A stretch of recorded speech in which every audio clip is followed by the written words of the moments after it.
ఏమంటున్నా అధిష్టానం ఈ 10 మంది పార్టీ ఫిర్యాదు ఎదుర్కొంటున్న ఒక శాసనసభ్యులను కాంగ్రెస్ పార్టీ అంతర్గత వ్యవహారాల్లో జోక్యం చేసుకోకుండా వాళ్ళు బయట పెట్టండి.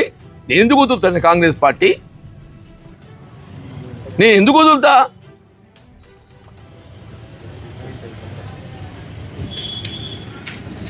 వాళ్ళని దూరం పెట్టడం సాధ్యం అవుతుంది అనుకుంటున్నాను. అరే నేను అన్నగా పరిష్కారం ఉందా అని చెప్పానంటే కాదు బాబు.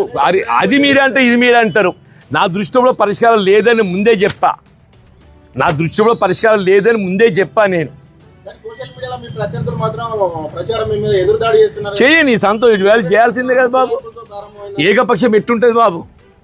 ఏకపక్షం ఏది ఉండదు. నేను ఏది ఇస్తుందో 84 November my term was expired. 84 November my term was expired. When I joined into Congress party, I was no more an elected representative of any తట్లబకు ఎంపిక లేను. కాంగ్రెస్ పార్టీ విషయం కాదు, టీడీపీలో ఉంటూ నాదెళ్ల భాస్కర్ రావు వైపు వెళ్ళారు. చూడు బాబు, నేను అది అంతర్గతంగా పార్టీని వీడడం కాదు, అంతర్గతంగా నా అభిప్రాయం చెప్పి నా రిజిగ్నేషన్ గవర్నర్ పంపించినాయా? నా రిజిగ్నేషన్ ఏదైతుందో అన్నాడు గవర్నర్కి పంపించింది. నేను అంతర్గత ప్రజాస్వామ్యం ఏదైతున్నదో నేను బట్టే నాకు కనబడలేదు కాబట్టి ఏదైతుందో దాని కొరకు గవర్నర్ పంపించింది రిజిగ్నేషన్. సరే, పార్టీ మారితే సరే మీకు గౌరవం దక్కుతుంది అనుకుంటున్నారో లేదంటే న్యాయం జరుగుతుంది అనుకుంటున్నారో ఓకే, కానీ మీతో పాటు నడిచేటువంటి కార్యకర్తలకు, మీ కింద ఉన్నటువంటి నాయకులకు ఇతర పార్టీలకు పోతే న్యాయం జరుగుతుంది అనుకుంటున్నారా? చూడు బాబు, వాళ్ళు నాతో నడిస్తే న్యాయం జరుగుతుంది భావించే వాళ్ళే నాతో నడుస్తారు. నాతో నడిస్తే న్యాయం జరుగుతుందని భావించే వాళ్ళే నాతో నడుస్తారు. అంటున్నారు మీరు, ఇక్కడ హ్యూమిలేషన్ ఉంది, అసంతృప్తి ఉంది, ఉక్కపోత ఉంది మీ ఇంట్లో మీకే అని చెప్పేసి మీరు అంటున్నారు.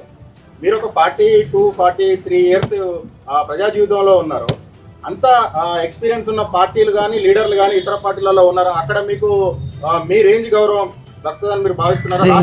ఆ మాటకు వస్తే రాష్ట్రంలోనే సీనియర్ నేతలలో టాప్ 3 లో ఉంటారు. అవును బాబు, నేను అందుకే అంటున్నా కదా, నాకు పార్టీ వీడడం అనేది ఏదైతున్నదో నేను కోరుకుంటున్నది కాదు.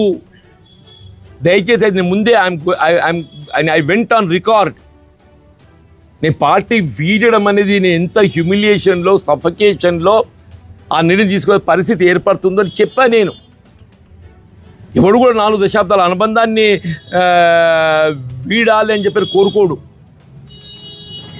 అటువంటి పరిస్థితి ఏర్పడితే అది బాధాకరమే.